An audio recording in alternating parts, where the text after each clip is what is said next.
Hello students, welcome to EPG Pathshala. I am Dr. Dipendra Sharma from MIT University, Gurgaon. Today we are going to talk on a module Hypothesis Testing, Type 1 and Type 2 Errors, One-Tailed and Two-Tailed Tests under the paper Quantitative Techniques for Management Decisions. After reading this module, students, you should be able to distinguish between Type 1 and Type 2 errors. You should be able to understand the concept of level of significance and power of test. You should also be able to distinguish between one-tailed and two-tailed tests. You should know about the suitability of the test statistics when sigma is known, when the sigma is not known, and apply a suitable test statistics when the data is qualitative in nature. Now, once the data is cleaned and ready for analysis, hypothesis testing is undertaken. It is used to resolve conflicts between two opposite views on a population parameter of interest.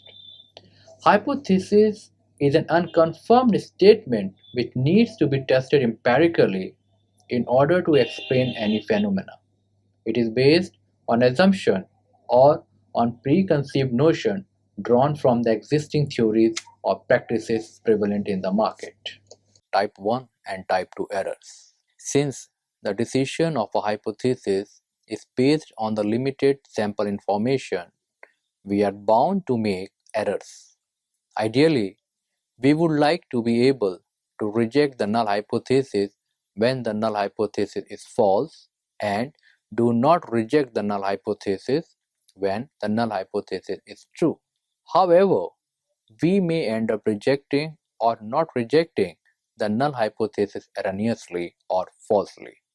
That is, many a times the null hypothesis is rejected when it should not, or choose not to reject the null hypothesis when it should be.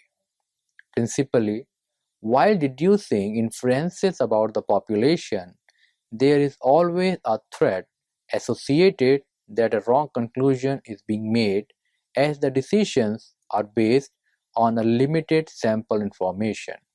This may cause two types of errors, namely type 1 error, which is denoted as alpha, and type 2 error, which is denoted as beta.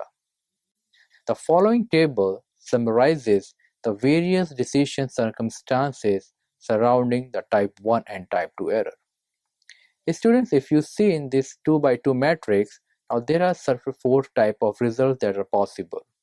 Let us discuss the first quadrant, which says that the null hypothesis is true and you are accepting a null hypothesis. It means that you have made a correct decision. The second quadrant, if we go right to the first one, is that the null hypothesis was true but we have rejected. It means that it has resulted into a type 1 error. The third quadrant read as when the null hypothesis is false, when it should not have been accepted, we are accepting it. It means that we are committing a type 2 error.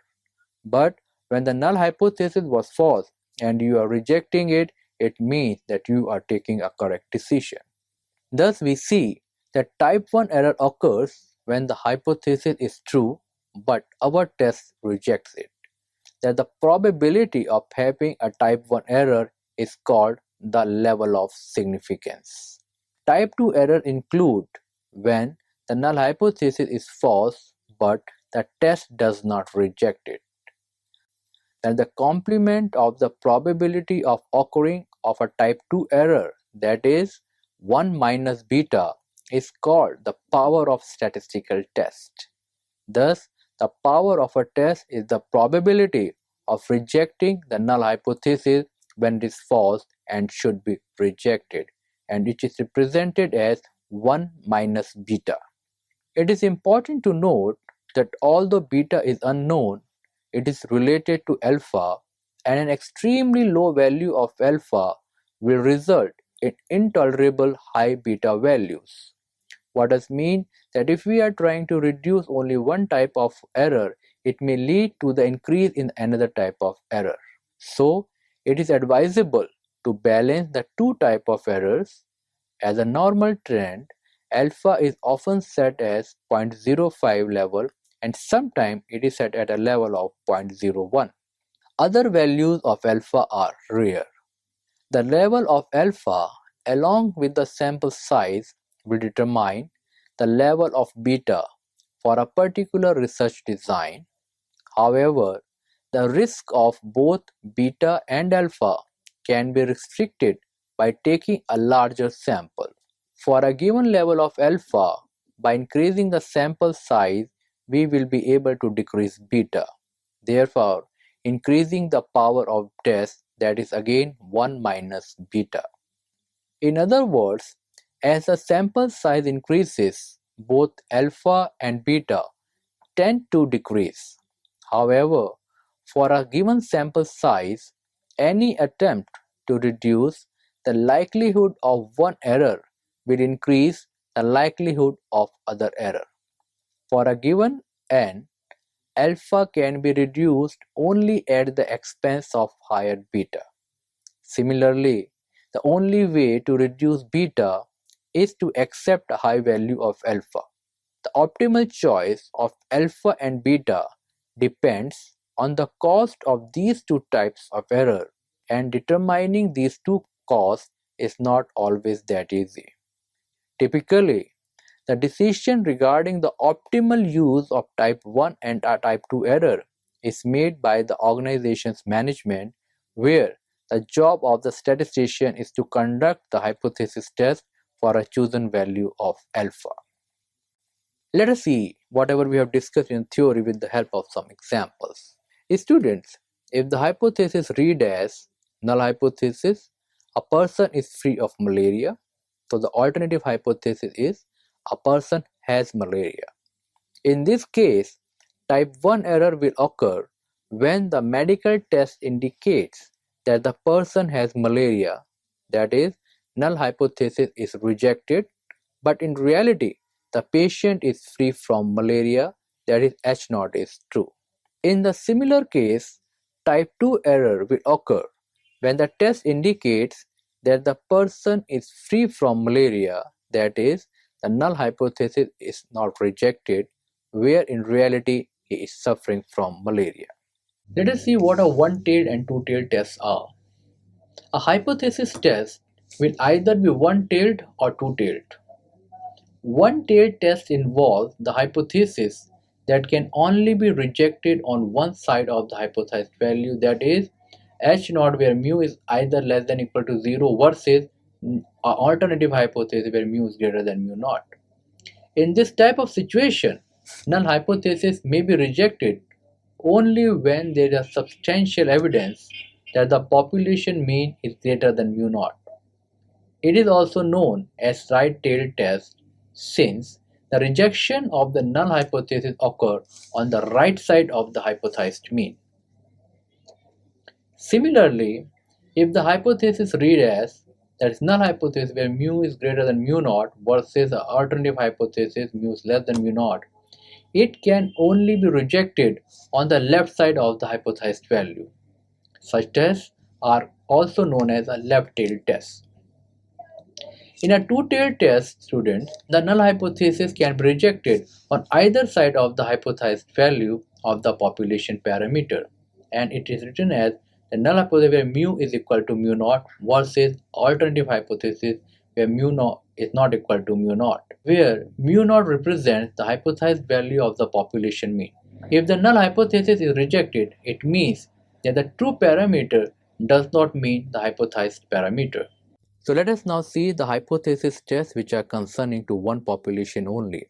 So hypothesis test of the population mean when the population standard deviation is known. This is situation 1, that we are going to conduct a hypothesis test in a situation when the population standard deviation is known to us. But student, as you know that it is not very common to be aware of the value of the population standard deviation. However, there are instances when is considered fairly stable and can be determined from previous experiences. Under such conditions, standard deviation is treated as known. A hypothesis test regarding the population mean mu is based on the sampling distribution of the sample mean represented by x bar. In particular, It uses the fact that the expected x bar value is equal to mu and the standard deviation of x bar is equal to sigma upon under root n. Also, in order to implement the test, it is essential that the sampling distribution of x bar follow the normal distribution. It should be remembered that x bar is normally distributed when the underlying population is normally distributed. If the underlying population is not normally distributed, students, then by the central limit theorem, x bar is approximately normally distributed if the sample size is sufficiently large or when the sample size is greater than or equal to 30. The hypothesis testing procedure simply enables us to determine whether sample evidence is consistent with the hypothesized under the null hypothesis. Consider the hypothesis H naught mu is equal to mu naught versus alternative hypothesis where mu is not equal to mu naught, where mu naught is the hypothesized value of the population mean. If the given value of the sample mean, that is x bar, from mu naught, it does not necessarily mean that the sample evidence is inconsistent with the null hypothesis. Perhaps the difference can be explained by pure chance. The basic principle of hypothesis testing is to first assume that the H naught is true and then determine if the sample evidence contradicts this assumption. This principle is analogous to the scenario in the court of law where the null hypothesis is defined as individual is innocent and the decision rule is best described innocent until proven guilty. The value of test statistic for the hypothesis test of a population mean mu, where the population standard deviation sigma is known, is computed as that z is equal to x bar minus mu naught divided by sigma upon under root n, where mu naught is the hypothesized population mean. Hypothesis test of a population mean when population standard deviation is known. So under this topic, what we are trying to say now, we need to conduct a hypothesis test of the population mean when the population standard deviation is not known to us. Because so far we have considered hypothesis test of those population mean under the assumption that the population standard deviation was known to us. But in most of the business cases, population standard deviation is not known and we have to replace it with the sample standard deviation represented by small s to estimate the standard error of x bar. When sigma is unknown, the test statistics for testing the population mean is assumed to follow that is a t-test with a certain degree of freedom distribution. When the sigma is unknown, the test statistics for the population mean is supposed to follow a t-test, where when we are following a t-test, a new concept, that is a concept of degree of freedom, also comes into existence. And its value is computed as t at a given level of degree of freedom is sample mean minus mu divided by the standard sample deviation divided by under root n. As I just told you, where small s represents the sample standard deviation, df, which is representing your degree of freedom, and mu is your population mean. Another situation that arises during the hypothesis testing is when the population proportion is given to us. Sometimes the variable of interest is qualitative rather than quantitative. While the population mean mu describes the quantitative data, population proportion represented by P is used as a descriptive measure when the variable under the consideration is qualitative in nature. It is defined as the probability of success, that is, probability of a particular outcome. As in the case of population mean, we estimate the population proportion on the basis of its sample counterpart. Population proportion is estimated on the basis of its sample proportion represented by P bar, where P bar is x upon n, where n is the number of success in trials. Here, it is important to note that although P is based on binomial distribution, but it can be approximated by normal distribution also in case the sample is large.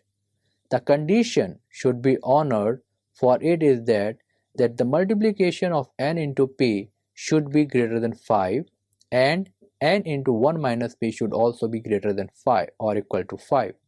In case the sample size is not large enough, then the method suggested here for statistical inferences about population proportion students may not be valid. Since the value of p is known, sample size requirement is tested under the hypothesized value of population proportion p0.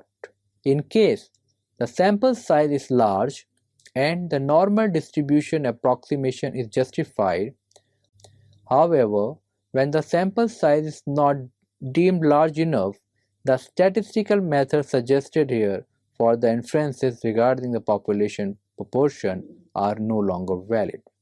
We know that the mean and the standard deviation of the sample proportion p bar are given by E, expected value of p bar is equal to small p, and standard deviation of p bar is under root of p upon 1 minus p and n as the formula suggests respectively.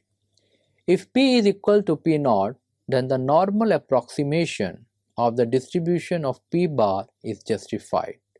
The sample statistic for p is defined as follows. The test statistics for the population proportion p is assumed to follow the z distribution. Thus, the value is calculated z is equal to p bar minus p0 upon under root of p0 multiplied by 1 minus p0 divided by n, where p bar is equal to x upon n. P0 is the hypothesized value of the population proportion. Now coming to the examples or trying to understand the theory with the help of some examples. So let us discuss example number 1. Consider the following hypothesis which read as that a person is free of disease. Alternative hypothesis read that a person has disease. Suppose a person now takes a test medically that attempts to detect the disease. Discuss the consequences of a type 1 and type 2 error. In case of type 1 error occurs when the test indicates the person is having a disease, that is, a null hypothesis is rejected, whereas in reality a person is free from disease. This is also referred as false positive. In case the type 2 error occurs, that is, when the medical test shows that he is not having any disease, but in reality he is having the disease. It is also known as false negative.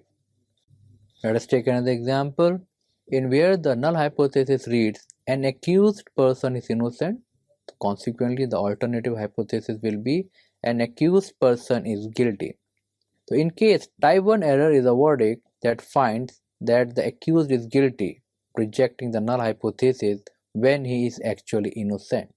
The type 2 error is due to the verdict that concludes the accused is innocent when in reality he is guilty. In the third example, we see that there is a research analyst which disputes a trade group's prediction that back year spending will average rupees 606, that is 606.40 per family this year. She believes that the average back to school spending will significantly differ from this amount. She decides to conduct a test on the basis of random sample of any 30 households with school-age children. Now, analyst concludes a mean as rupees 622.85. She also believes that the back-to-school spending is normally distributed where sigma is of rupees 65. Here we have to specify the competing hypothesis in order to test the research analyst claim, and also we need to calculate the test statistics. So it is desirable here to determine if the average is different from the predicted value of 606 rupees 40 paisa. Therefore, we specify our null hypothesis as, consequently, the alternative hypothesis read as mu is not equal to 606.40. For the second part, note that x bar is normally distributed since it is computed from the random sample drawn from a normal population. Since sigma is known, The test statistics follow the standard normal distribution and its value is calculated by the formula that we have just discussed. We know the values of x bar, mu naught, sigma and n. By putting those values in the respective test statistics, we can find a value of z which comes out to be 1.39. In another example, the director of a management institute wonders if his students study less than the 1981 national average of 24 hours per week. He randomly selects 35 students and asks their average study time per week. He calculates a sample mean of 16.37 hours and a sample standard deviation of 7.22 hours. We need to specify the competing hypothesis to test the director's concern, and we also need to calculate the appropriate test statistic. So, this is the case of one-tailed test where we could like to determine if the mean hours studied is less than 24 hours, or we can write it where mu is less than 24. Therefore, the competing hypothesis will be as mu naught mu is greater than or equal to 0 and alternative hypothesis mu is less than 24. The test statistic that we are going to use here is that it is normally distributed as the sample size is greater than 30 specifically and n is 35. The test statistic will be that t degree of freedom, we are going to take here 35 minus 1, that sample mean minus mu divided by the standard deviation upon under root n. You get a value of t as minus 6.25. A population magazine asserts that fewer than 40% of the households in India have changed their lifestyle because of escalating gas prices. A recent survey of 180 households find that 67 households have made lifestyle changes due to the escalating gas prices. Develop the null hypothesis and calculate the value of test statistics. So the null hypothesis will be by the given data. Here we are going to use not mu, where we are going to use a proportion that is less than 40%. P will be less than 0.4. So the null hypothesis become P is greater than or equal to 0.4 and the alternative hypothesis become P is less than or equal to 0.4. The test statistic we are going to calculate by using the formula related to proportion. So by putting the values, respective values in the given formula, we get a value of 0.76. How have we calculated P bar? P bar is calculated by dividing 67 households by the total number of households that we are having. So you get a value of P bar that is 67 upon 180, which is equal to 0.3722.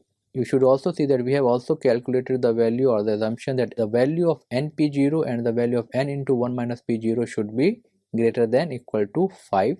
So if you check these values, you will get that both the values are greater than 5. It means that we can go for this test statistics. Okay, so let us summarize what we have learned in this module, students. This module has made an attempt to provide you an understanding about the one-tailed and two-tailed tests. One-tailed test involves the hypothesis that can only be rejected on one side of the hypothesized value, whereas in a two-tailed test, the null hypothesis can be rejected on either side of the hypothesized value of the population parameter. It also exposes the students to the concept of type 1 and type 2 errors and the related concepts to them, that is about the level of significance and the power of test. Further, the insights are related to various test statistics related to different situations are also provided in this module. It provides test statistics for population mean when the population standard deviation is known and in the situation when it is not known. It also discusses the test statistics under the condition when the data is qualitative in nature. Thank you, students.